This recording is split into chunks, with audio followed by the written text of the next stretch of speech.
തെരഞ്ഞെടുപ്പ് കഴിഞ്ഞതിനു പിന്നാലെ പ്രതിപക്ഷ നേതാവിന്റെ ഭാഗത്തു നിന്നൊരു പ്രഖ്യാപന ആഹ്വാനം ഉണ്ടായിരുന്നു. അത് DCC പ്രസിഡന്റുമാർക്കും സ്ഥാനാർത്ഥികൾക്കുമായി നൽകിയിട്ടുള്ള ആഹ്വാനമായിരുന്നു. അദ്ദേഹം പറഞ്ഞത് എല്ലാ സ്ട്രോങ് റൂമുകൾക്കും ജാഗ്രത വേണം, അവിടെയൊക്കെ നമ്മുടെ കരുതൽ വേണം, അവിടെ കാത്തിരിക്കണം രാവും പകലും 24 മണിക്കൂർ എന്നുള്ളതാണ്. അതിനിടയിലാണ് കോഴിക്കോട് വിവാദം ഉണ്ടാകുന്നത്. ഇപ്പോൾ പാലക്കാടും ഇത്, അതായത് ഇങ്ങനൊരു വിവാദത്തിനും ആരോപണങ്ങൾക്കും വഴിവെക്കുന്ന തരത്തിൽ തന്നെ ഇങ്ങനെയുള്ള നീക്കങ്ങൾ ഉണ്ടാവുകയാണോ? ഇപ്പോൾ പാലക്കാട്ടെ പ്രശ്നം എന്താ?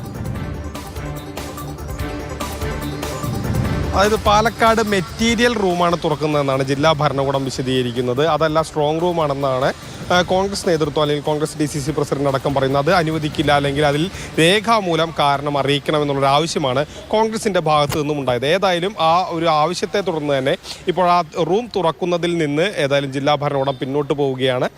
സ്ഥാനാർത്ഥികൾക്കും അതോടൊപ്പം തന്നെ രാഷ്ട്രീയ പാർട്ടികൾക്കും നോട്ടീസ് നൽകിയതിന് ശേഷം മാത്രമേ റൂം തുറക്കൂ എന്നാണ് പറയുന്നത്. അവർ ജില്ലാ ഭരണകൂടം വിശദീകരിക്കുന്നത് ഇങ്ങനെയാണ്: നെന്മാറ മണ്ഡലത്തിലെ ചില സ്ഥലങ്ങളിൽ, ചില ബൂത്തുകളിലെ കണക്കുകളിൽ കൃത്യതയില്ല, അതിൽ ചില പ്രശ്നങ്ങൾ കാണുന്നുണ്ട്. അതിലൊരു വ്യക്തത വരുത്താൻ വേണ്ടിയാണ് ഈ മെറ്റീരിയൽ റൂം തുറന്ന് അതിനകത്തിരിക്കുന്ന ഈ സ്ക്രൂട്ടണിയുടെ രേഖകൾ പരിശോധിക്കുന്നത്.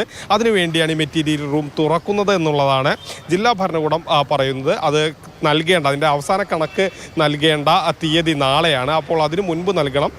അതിൽ ചില 1-2 ബൂത്തുകളിലാണ് ഈ സംശയമുള്ളത്. അതുകൊണ്ടാണ് ഇങ്ങനെ തുറക്കുന്നതെന്നാണ് ഏതായാലും പറയുന്നത്, ജില്ലാ ഭരണകൂടം വിശദീകരിക്കുന്നത്. ഏതായാലും ഇപ്പോൾ നിലവിൽ ആ തീരുമാനത്തിൽ നിന്ന് ജില്ലാ ഭരണകൂടം അല്ലെങ്കിൽ തെരഞ്ഞെടുപ്പ് കമ്മീഷൻ പിന്നോട്ട് പോവുകയാണ്. അതിൽ നിന്ന് പിന്നോട്ട് പോവുകയാണ്.